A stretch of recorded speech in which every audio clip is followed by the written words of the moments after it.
Putin ने Ukraine को पूरी तरह से लाचार बनाने का मिशन छेड़ दिया है। ऑपरेशन विंटर की कामयाबी के बाद अब पुतिन ने एक और मिशन की शुरुआत कर दी है। पुतिन का मकसद अब यूक्रेन के सबसे अहम हाईवे को बंद करने का है।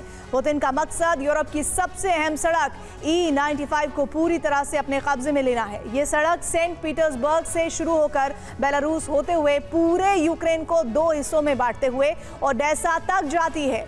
पुतिन की इस तैयारी को देखते हुए कीव समेत यूक्रेन के बड़े बड़े शहरों से पलायन शुरू हो गया है। रूस का ऐसा प्रहार घर में भी रहना मुश्किल हो जाए।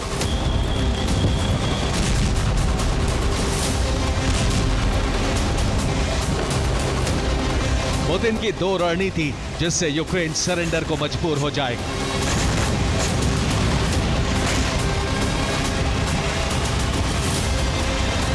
पहले प्लान के तहत यूक्रेन के बिजली स्टेशन और बिजली सप्लाई तंत्र को ठप किया जा रहा है, जबकि दूसरे प्लान के तहत 450 किलोमीटर लंबी एक सड़क को कब्जे में लेने की तैयारी है।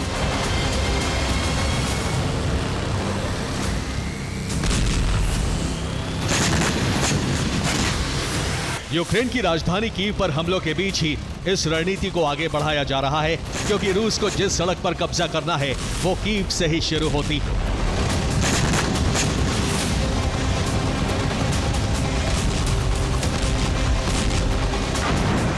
पुतिन ओडेसा से कीव के बीच के मिशन रोड ब्लॉक को शुरू कर चुके हैं, जिससे एक बहुत बड़ा और अहम रूट बंद हो सकता है। पुतिन का रोड को ब्लॉक करने का प्लान कीव से ही शुरू हुआ और इसका दूसरा केंद्र ओडेसा रहने वाला है।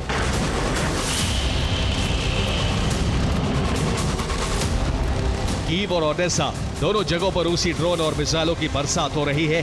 फिलहाल दोनों जगहों पर एक बड़े इलाके में बिजली सप्लाई बंद है।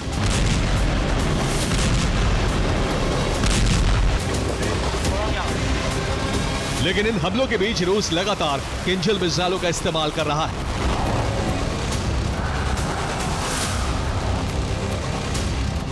हाइपरसोनिक मिसाइल का इस्तेमाल इसलिए हो रहा है ताकि टारगेट पर विनाश की 100% गारंटी हो।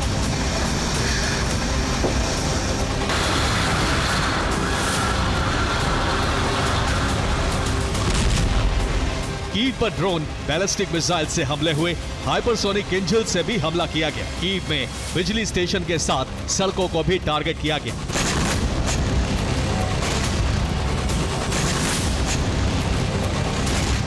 यूक्रेन को इस बात का अंदाजा हो चुका है कि कीव पर हमलों को रोकना अब मुमकिन नहीं है। कीव में बर्फबारी के दौरान स्थिति बदतर हो सकती है। यही वजह है कि कीव को खाली कराने का प्लान तैयार हो रहा है। कीव में रहने वाले लोगों को दूसरी जगह जाने को कहा गया है। कीव में बिजली पानी का संकट लगातार बढ़ने लगा है।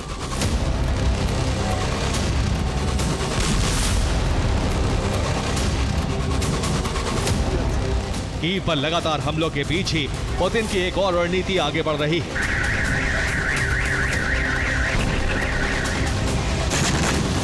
यूक्रेन को अब तक एक अहम हाईवे पर हो रहे हमले आम लग रहे थे। यूक्रेनी सेना को लग रहा था कि रूस के ड्रोन या मिसाइल टारगेट से भटककर हाईवे पर गिर रहे हैं। लेकिन अब अंदाजा लगाया जा रहा है कि पुतिन यूरोप की अहम सड़क E95 को पूरी तरह से अपने कब्जे में लेना चाहते हैं। कैसे 2 चरणों में यह प्लान कामयाब हो सकता है, ये आपको दिखाते हैं।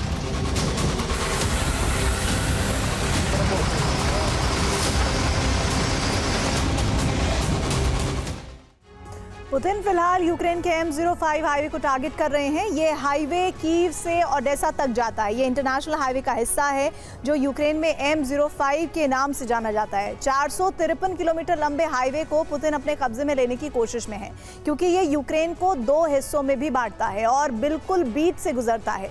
यूक्रेन का M05 हाईवे यूरोप के E95 का हिस्सा है। ये सड़क सेंट पीटर्सबर्ग से शुरू होती है, फिर बेलारूस में आती है, बेलारूस से कीव और फिर ओडेसा तक जाती है। इसके आगे फिर सड़क नहीं है। गाड़ियां जहाज से आगे सैमसन तक जाती हैं, जो कि तुर्की का इलाका है। इसकी लंबाई 731 किलोमीटर है और इस 2527 किलोमीटर लंबे रूट पर ही पुतिन अपना एकाधिकार चाहते हैं, क्योंकि बेलारूस पहले से ही रूस का मित्र देश है।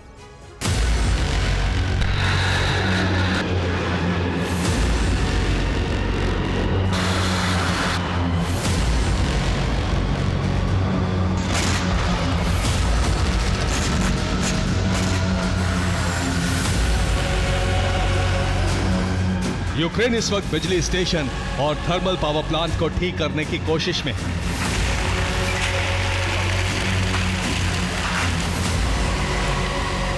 यूक्रेन का पूरा सरकारी तंत्र इस वक्त बिजली समस्या को लेकर उलझा हुआ है।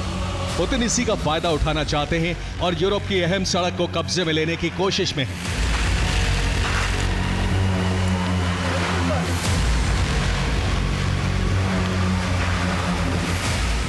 कीव में रूस के हमले से 12 लोग जख्मी हुए। ज़ेपोरिज़िया में 8 लोग जख्मी हुए हैं। वहीं ओडेसा में भी 11 लोग घायल हो गए हैं।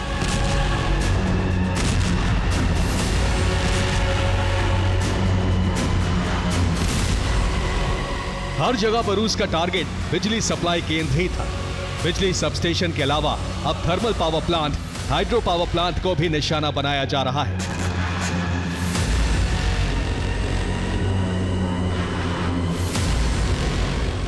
हवाई हमलों से यूक्रेन के शहरों में ब्लैकआउट हो रहा है, तो वहीं फ्रंट लाइन पर यूक्रेनी सेना का संहार हो रहा है।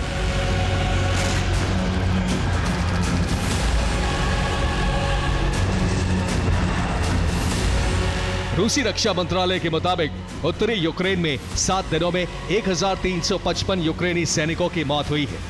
पूर्वी यूक्रेन में 2360 यूक्रेनी सैनिकों की मौत हुई है। दक्षिणी यूक्रेन में 1115 यूक्रेनी सैनिकों की मौत हुई है।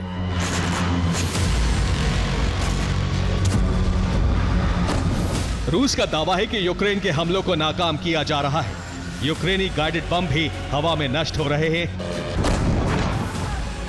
7 दिनों में यूक्रेन के 30 रॉकेट, 1719 ड्रोन और 1 नेपच्यून को नष्ट किया गया है।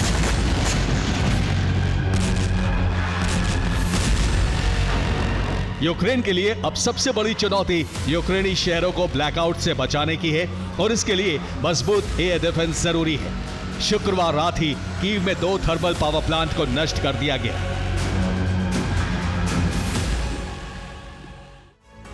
रूस के प्रहार से यूक्रेन में अंधेरा छाने लगा है। 10 दिन से लगातार हमले हो रहे हैं। रूस यूक्रेन में 63 ऊर्जा ठिकानों को जला चुका है। थर्मल पावर स्टेशन के साथ 5 हाइड्रो पावर प्लांट भी नष्ट हो चुके हैं, जिन्हें ठीक करने में काफी वक्त लगेगा। रूस अब तक यूक्रेन में 43 बिजली सप्लाई केंद्रों को जला चुका है, जिसके बाद यूक्रेन में डर का माहौल है।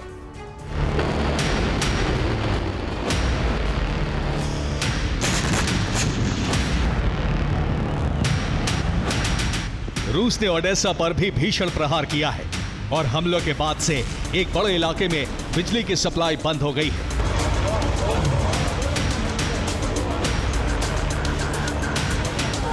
रिपोर्ट के मुताबिक आधी रात के बाद ओडेसा पर कई ड्रोन से हमले किए गए। रूस ने करीब 20 ड्रोन से हमला किया। ओडेसा में बिजली सब स्टेशन को निशाना बनाया गया। रेलवे के एक बिजली स्टेशन को भी टारगेट किया गया।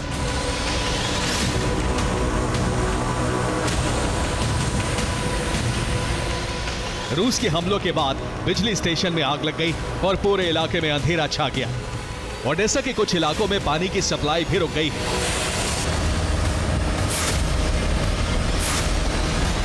पुतिन ने जब से ऑपरेशन विंटर शुरू किया है, उसके बाद से Kyiv, Zaporizhzhia, Donetsk, Chernihiv, Cherkasy, Kharkiv, Sumy, Poltava, Odesa, Dnipropetrovsk में लोग बिजली सप्लाई बंद होने से परेशान हैं।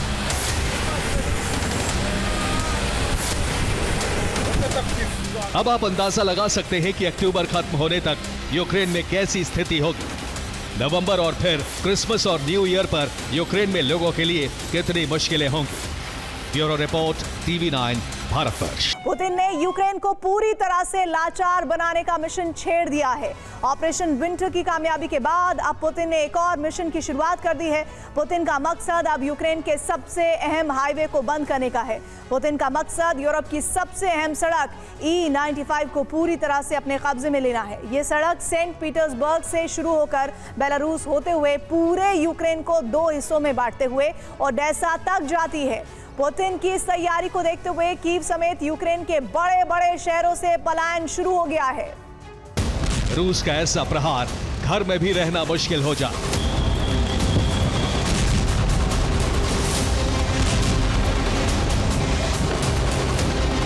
पुतिन की 2 रणनीति जिससे यूक्रेन सरेंडर को मजबूर हो जाएगा।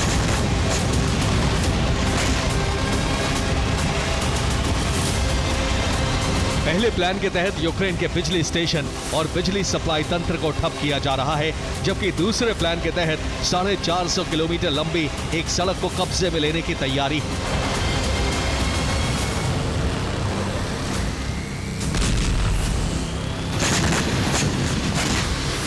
यूक्रेन की राजधानी कीव पर हमलों के बीच ही इस रणनीति को आगे बढ़ाया जा रहा है, क्योंकि रूस को जिस सड़क पर कब्जा करना है वो कीव से ही शुरू होती है।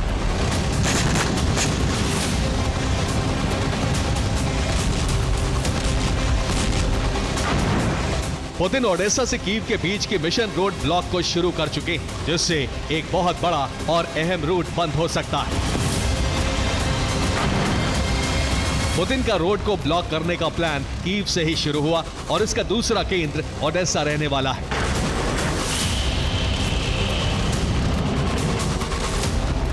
कीव और ओडेसा दोनों जगहों पर रूसी ड्रोन और मिसाइलों की बरसात हो रही है। फिलहाल दोनों जगहों पर एक बड़े इलाके में बिजली सप्लाई बंद है।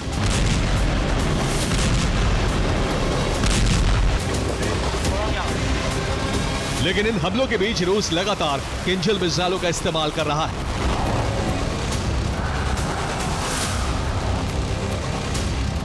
हाइपरसोनिक मिसाइल का इस्तेमाल इसलिए हो रहा है ताकि टारगेट पर विनाश की 100% गारंटी हो।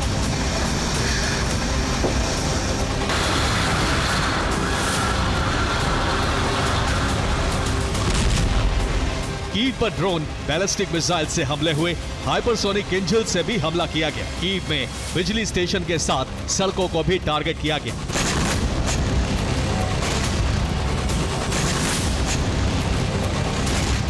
यूक्रेन को इस बात का अंदाजा हो चुका है कि कीव पर हमलों को रोकना अब मुमकिन नहीं है। कीव में बर्फबारी के दौरान स्थिति बदतर हो सकती है।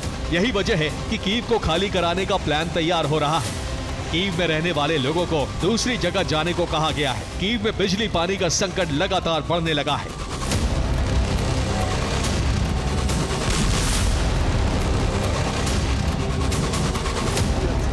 कीव पर लगातार हमलों के बीच ही पुतिन की एक और रणनीति आगे बढ़ रही है।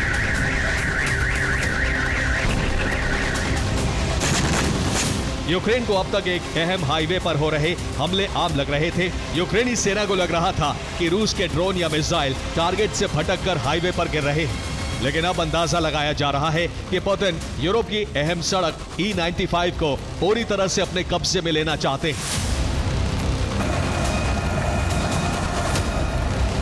कैसे 2 चरणों में यह प्लान कामयाब हो सकता है, ये आपको दिखाते हैं।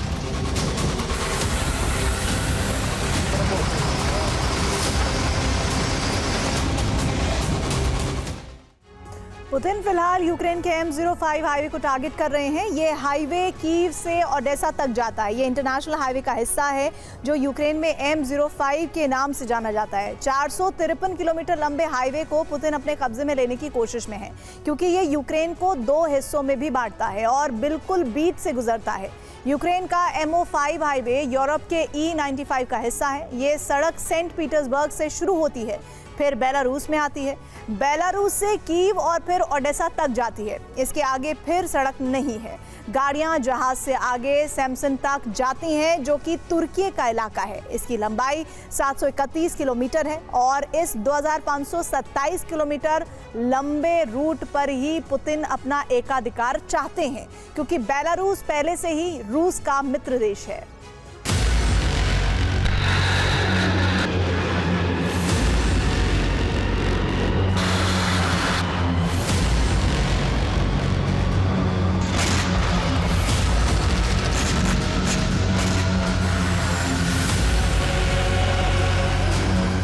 यूक्रेन इस वक्त बिजली स्टेशन और थर्मल पावर प्लांट को ठीक करने की कोशिश में है।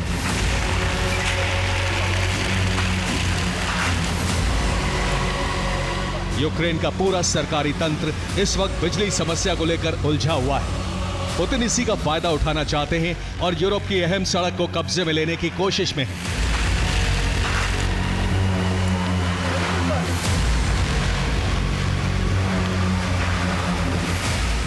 कीव में रूस के हमले से 12 लोग जख्मी हुए। ज़ेपोरिज़िया में 8 लोग जख्मी हुए हैं। वहीं ओडेसा में भी 11 लोग घायल हो गए हैं।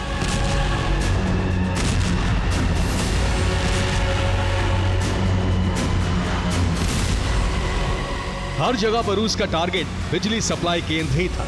बिजली सबस्टेशन के अलावा अब thermal power plant, hydro power plant को भी निशाना बनाया जा रहा है।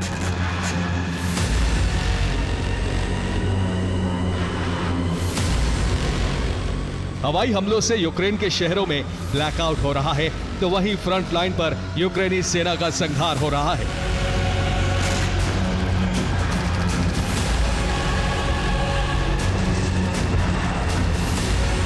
रूसी रक्षा मंत्रालय के मुताबिक उत्तरी यूक्रेन में 7 दिनों में 1355 यूक्रेनी सैनिकों की मौत हुई है।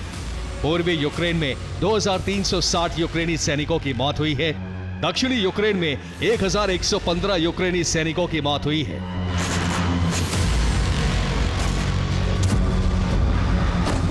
रूस का दावा है कि यूक्रेन के हमलों को नाकाम किया जा रहा है। यूक्रेनी गाइडेड बम भी हवा में नष्ट हो रहे हैं। 7 दिनों में यूक्रेन के 30 रॉकेट, 1719 ड्रोन और 1 नेपच्यून को नष्ट किया गया है।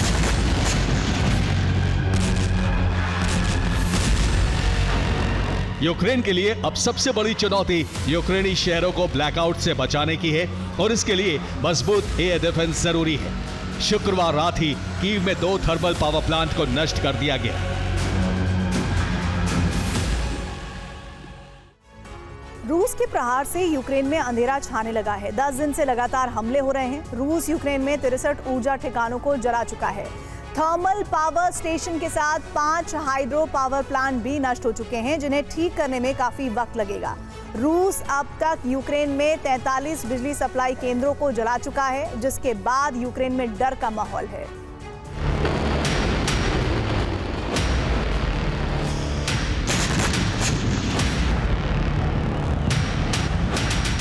रूस ने ओडेसा पर भी भीषण प्रहार किया है और हमलों के बाद से एक बड़े इलाके में बिजली की सप्लाई बंद हो गई है।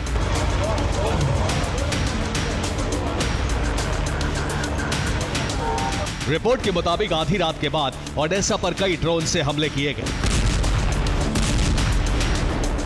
रूस ने करीब 20 ड्रोन से हमला किया। ओडेसा में बिजली सब स्टेशन को निशाना बनाया गया।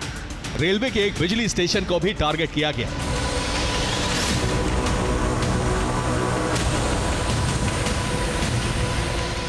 रूस के हमलों के बाद बिजली स्टेशन में आग लग गई और पूरे इलाके में अंधेरा छा गया। ओडेसा के कुछ इलाकों में पानी की सप्लाई भी रुक गई।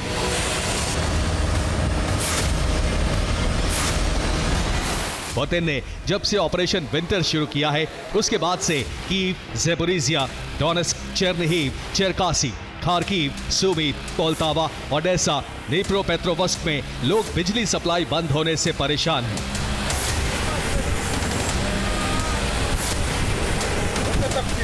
अब आप अंदाजा लगा सकते हैं कि अक्टूबर खत्म होने तक यूक्रेन में कैसी स्थिति होगी। नवंबर और फिर क्रिसमस और न्यू ईयर पर यूक्रेन में लोगों के लिए कितनी मुश्किलें होंगी। Bureau report, TV9 Bharatvarsh.